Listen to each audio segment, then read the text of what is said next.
이스라엘 들으라 생명의 말씀 야훼님은 우리의 주님이시.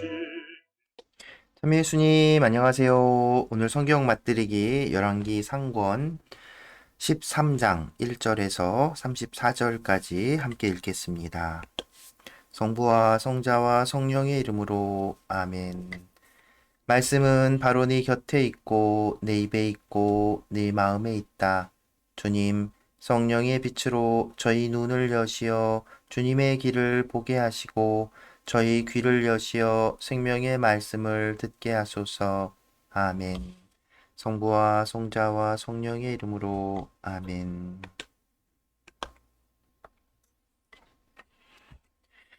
베텔의 제단이 무너지다. 예로보암이 제단 옆에 서서 분향하려고 하는데 마침 하느님의 사람이 주님의 말씀에 따라 유다에서 베텔로 왔다. 하느님의 사람이 제단에 대고 주님의 말씀에 따라 외쳤다. 제단아, 제단아, 주님께서 이렇게 말씀하신다. 다윗의 집안에 한 아들이 태어나리니 그 이름은 요시아이다. 그가 네 위에서 분향하는 산당의 사제들을 내 위에서 제물로 바치고 사람의 뼈를 내 위에서 태울 것이다. 바로 그날 그는 한 가지 표징을 제시하며 이렇게 말하였다. 이는 주님께서 말씀하신 표징입니다. 이 제단이 산산조각나고 그 위에 있는 재가 쏟아질 것입니다.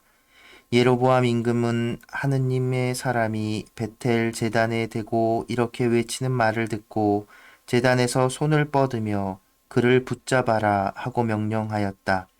그러자 그를 향해 뻗었던 손이 굳어 오므릴 수가 없게 되었다.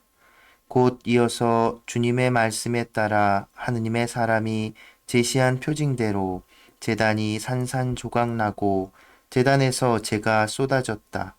그러자 임금은 하느님의 사람에게 주 그대의 하느님께 호의를 간청하고 내 손이 회복되도록 기도해 주시오 하고 말하였다.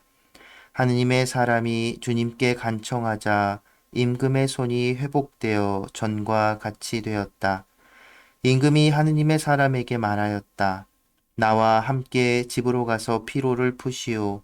내가 그대에게 선물도 드리리다. 그러자 하느님의 사람이 임금에게 대답하였다. 임금님 궁전의 절반을 저에게 주신다 하여도 임금님과 함께 가지 않겠습니다. 그리고 이곳에서는 빵도 먹지 않고 물도 마시지 않겠습니다. 주님의 말씀에 따라 이런 명령이 저에게 내렸습니다. 빵도 먹지 말고 물도 마시지 마라. 그리고 온 길로 돌아가지도 마라. 그러고 나서 하느님의 사람은 그가 베텔에 왔던 길로 돌아가지 않고 다른 길로 갔다. 그 무렵에 한 늙은 예언자가 베텔에 살고 있었다. 그의 아들들이 와서 그날 하느님의 사람이 베텔에서 한 일을 모두 이야기해 주었다. 또한 그가 임금에게 한 말도 아버지에게 이야기해 주었다. 아버지가 그들에게 그가 어느 길로 갔느냐 하고 묻자 그의 아들들은 유다에서 온 하느님의 사람이 간 길을 보여주었다. 아버지는 아들들에게 나귀의 안장을 얹어라 하고 일렀다. 그들이 나귀의 안장을 얹으니 그가 나귀를 타고 하느님의 사람을 뒤쫓아 가다가 향엽나무 밑에 앉아 있는 그를 만났다. 늙은 예언자가 그에게 당신이 유다에서 온 하느님의 사람이요 하고 묻자 그는 그렇습니다 하고 대답하였다. 예언자가 하느님의 사람에게 함께 집으로 가서 음식을 드시지요 하고 권유하였다. 하느님의 사람이 말하였다. 나는 어르신과 함께 돌아갈 수가 없습니다. 또한 어르신의 집에 들어갈 수도 없고 이곳에서는 빵도 먹지 못하고 물도 마실 수 없습니다. 주님의 말씀에 따라 이런 명령이 저에게 내렸습니다. 여기에서는 빵도 먹지 말고 물도 마시지 마라. 그리고 온 길로 돌아가지도 마라. 그러자 예언자는 하느님의 사람에게 이렇게 말하였다. 나도 당신과 같은 예언자요. 한 천사가 주님의 말씀에 따라 그를 너희 집에 데려다가 빵을 먹게 하고 물을 마시게 하여라 하고 나에게 명령하였소. 그러나 그것은 거짓말이었다. 그리하여 하느님의 사람은 예언자와 함께 되돌아가서 그의 집에서 빵을 먹고 물을 마셨다. 그들이 식탁에 함께 앉아 있는데 하느님의 사람을 도로 데려온 예언자에게 주님의 말씀이 내렸다. 예언자는 유다에서 온 하느님의 사람에게 이렇게 선언하였다. 주님께서 이렇게 말씀하셨소. 너는 주님의 말을 어기고 주 너의 하느님이 너에게 내린 계명을 지키지 않았다. 너는 돌아와 빵도 먹지 말고 물도 마시지 말라고 한 곳에서 빵을 먹고 물을 마셨다. 그러므로 너의 죽음은 네 조상들의 무덤에 묻히지 못할 것이다. 하느님의 사람이 빵을 먹고 물을 마시고 나자 예언자는 그가 타고 갈 나귀의 안장을 얹었다. 그 나귀는 그를 도로 데려온 예언자의 것이었다.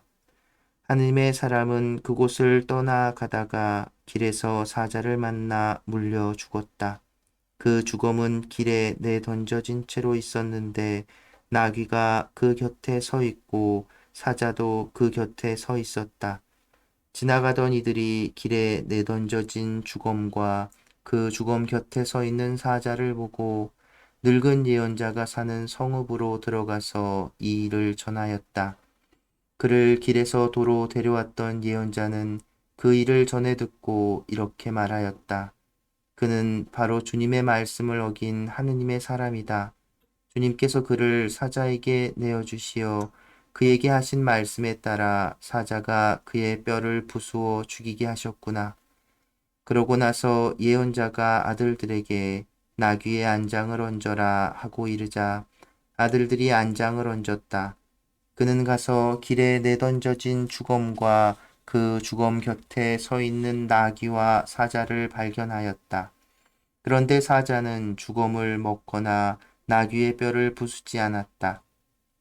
예언자는 하느님의 사람의 주검을 들어 나귀에 얹고 그것을 옮겨왔다.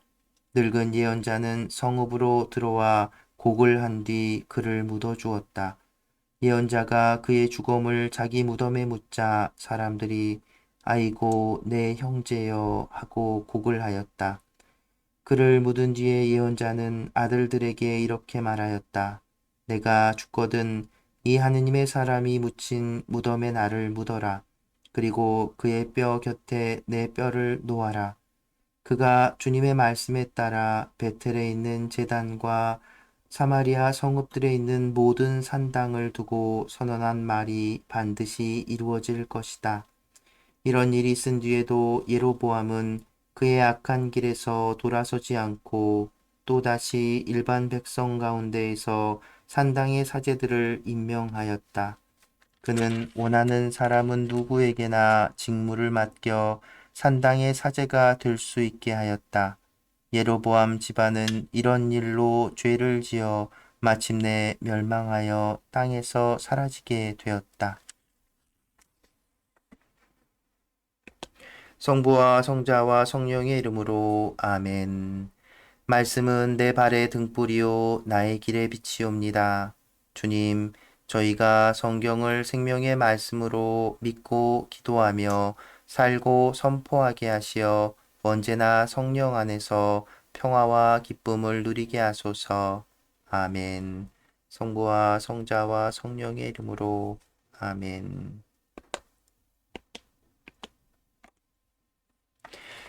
참 예수님, 안녕하세요.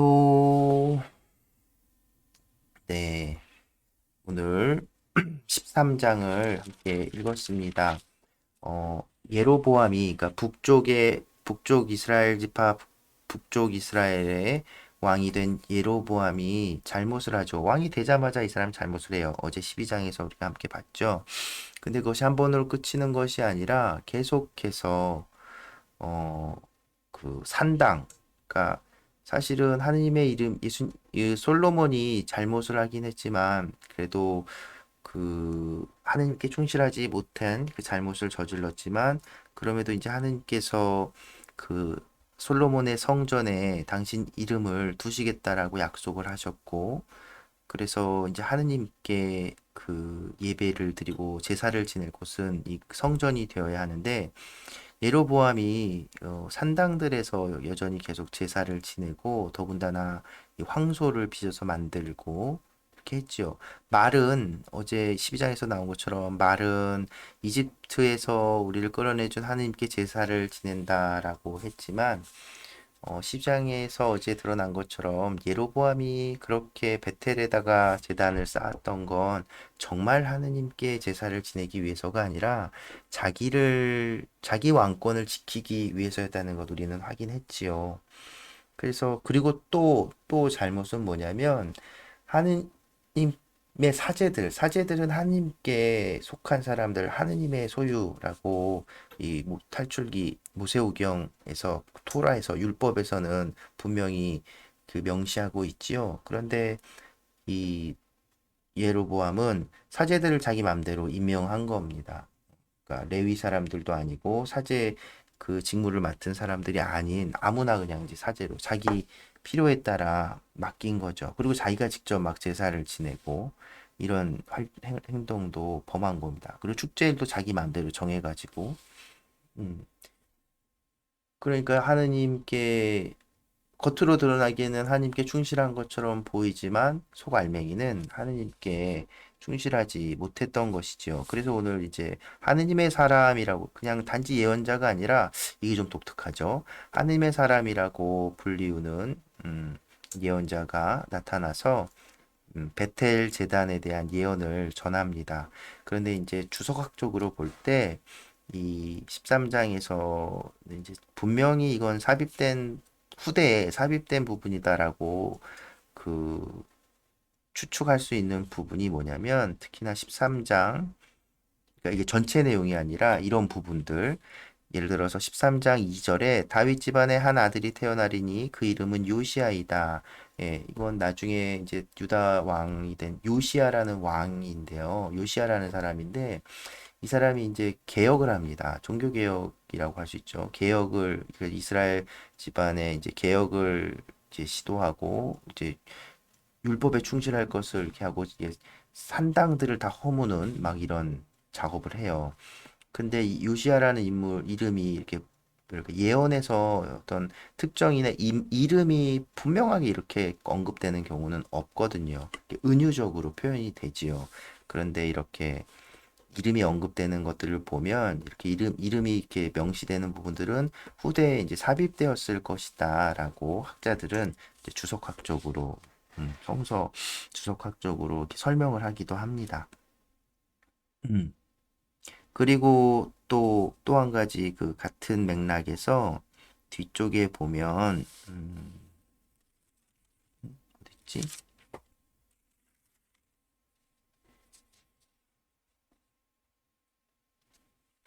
사마리아라는 지명이 나오는데요.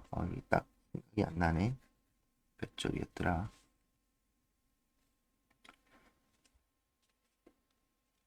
어,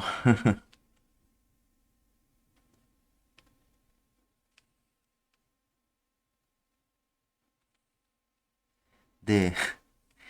일단 잘 안 찾아지는데요. 아무튼 사마리아라는 지명이 분명하게 나오지요. 근데 그 사마리아, 여기 나오네. 32절, 아이코.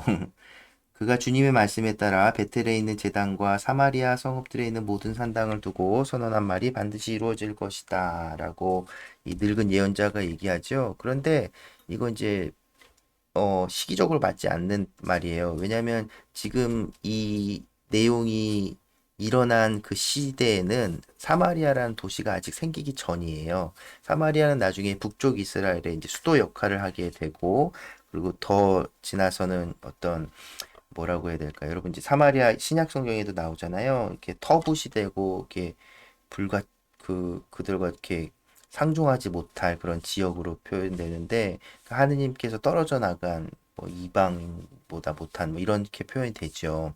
그런데 그 사마리아는 바로 북이스라엘의 수도였고 그렇게 된 그런 취급을 나중에 신약에서 취급을 받게 되는 것들이 이제 유배나 북이스라엘 멸망과 그리고 또 지금 오늘 이렇게 언급되고 있는 이 종교적인 신앙의 어떤 훼손 그리고 이런 지역 그 다른 이방신들과의 혼합주의 이런 것들이 이제 영향을 주었다라고 역사 말할 수 있습니다. 그런데 아직은 지금 이 예로보암 시대에는 사마리아는 아직 도시 자체가 없었던 때예요. 그런데 이렇게 바로 언급을 되는 걸 보면 이것도 이제 후대 작업을 하다가 이제 이렇게 삽입을 했는데 뭐 오류라고 볼 수도 있고요.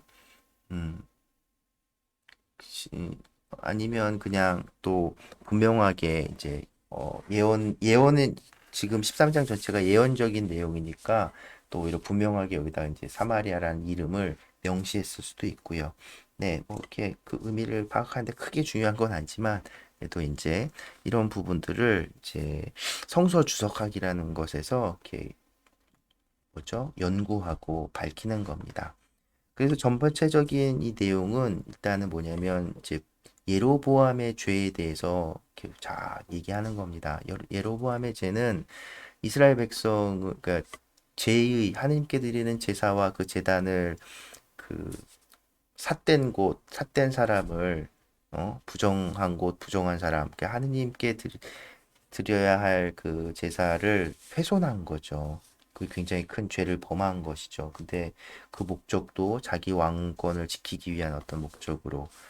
어, 그래서 이 예로보암에 대한 예로보암이 이제 그 하나님께 선택이 돼서 북쪽 이스라엘 열 지파의 왕이 됐지만 멸망할 것이라는 이 예언을 받게 되죠.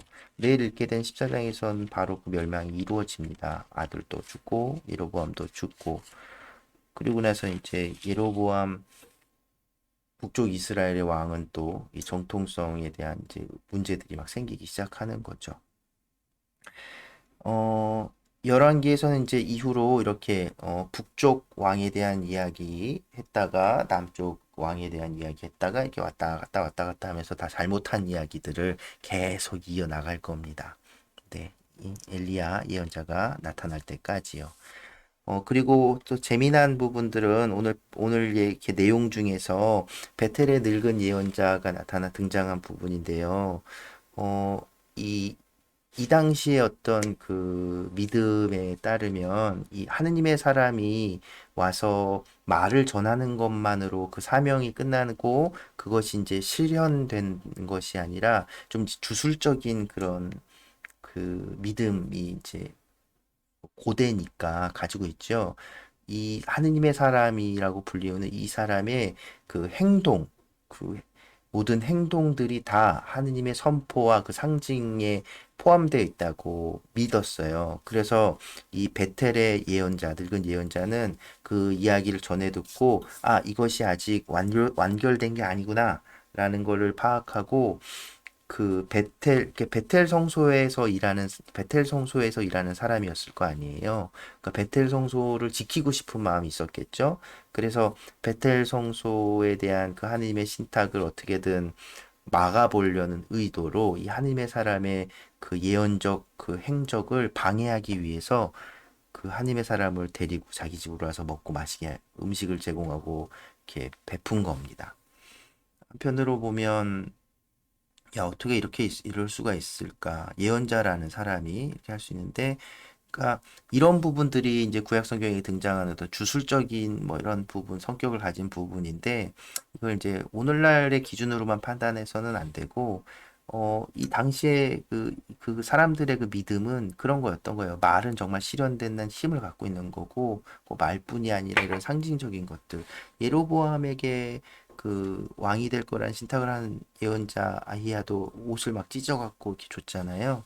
그러니까 이제 그런 어떤 고대의 사람들의 정서 그런 것들이죠. 우리도 사실은 이런 상징물을 딱 보여주면 더 이렇게 우리에게 더 와닿고 하는 부분들이 있지요.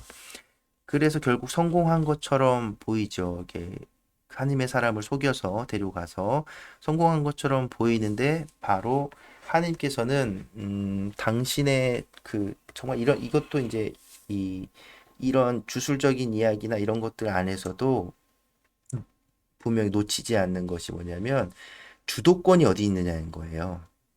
인간이 아무리 이렇게 뭐랄까요, 이렇게 이 베텔에 늙은 예언자가 하듯이 뭔가 막 애를 쓰고 막 하지만 결국 하느님 손바닥, 부처님 손바닥이 아니라 그쵸, 같이 하느님의 그 주도권이 계속 된다는 거죠. 오히려 이 베텔에 늙은 예언자에게 하느님이 말씀을 딱 전하시죠. 그리고 하느님의 사람에게 전하라 하죠. 너는 내가 시킨 걸 이행하지 못했으니까 넌 죽을 거야. 네 조상들 무덤에 못 칠 거야. 그게 바로 실현이 되죠. 그리고선 이 베텔에 늙은 예언자는 그 소식도 듣고 또 자기를 입을 통해서 자기가 그 하느님의 신탁을 어떻게든 막아보려고 노력했으나 그것이 자기의 입을 통해서 여전히 유지되는 것을 보면서 이제 하느님께 어쩔 수 없구나 이런 것들을 느끼지 않았을까요? 싶습니다. 그러니까 우리 삶 역시도 그렇습니다. 그러니까 이게 그래서 우리가 그러면 이제 우리는 할 수 있는 게 아무것도 없어 뭐 이, 이렇게 운명이 정해져 있고 막 이런 걸 얘기하는 것이 아니라 정말 11개의 전반적인 어떤 주제 의식이기도 한데요. 역사의 주인은 하느님이시고 또 그 주도권 역시 하느님에게 있다는 겁니다. 그러니까 우리가 인간적인 어떤 판단과 생각들로 이해하지도 못하고 다 알아보지도 못하는 그 큰 하느님의 크신 계획이 우리 삶에 이렇게 영향력을 미친다는 것. 그래서 그러면 그 말은 자칫 이제 뭐 이렇게 운명이 절정돼 있고 이렇게 받아들일 수 있는데 그 얘기가 아니라 그래서 우리는 그 하느님의 뜻이 어디를 향하고 있는지 하느님이 우리에게 무엇이라고 방향을 제시하고 있는지 그래서 그 길을 놓치지 않아야 한다는 것이지요. 네, 그럼 오늘 이 정도로 마무리하고요. 그래서 오늘은 뭐 이 내용하고는 크게 상관이 없는데 성가 중에 장완진 씨가 만든 이렇게 유명한 이제 생활성가 가수신데 장완진 사도요한 형제님이 지은 하느님의 사람이라는 노래가 있어요. 원래는 이제 신부님들을 위해서 만든 노래라고 하는데 일단 제목 자체가 하느님의 사람이잖아요. 그래서 오늘 이 노래 들으면서 마무리할까 합니다. 또 이 노래를 또 여러 사람들이 불렀는데 여러분들 지난해 초에 이제 이 코로나 상황이 막 벌어질 때 이때 서울교구 신부님 몇몇 분이 이렇게 우리 신자분들을 위해서 같이 노래 불러주고 그런 영상 올렸던 노신사 오랜만에 기억나실지 모르겠네. 노신사 우리 신부님들이 또 오랜만에 이 노래를 같이 불러서 영상을 올려주셨네요. 그 영상으로 오늘 마무리할까 합니다. 네, 오늘도 함께 해주셔서 감사합니다.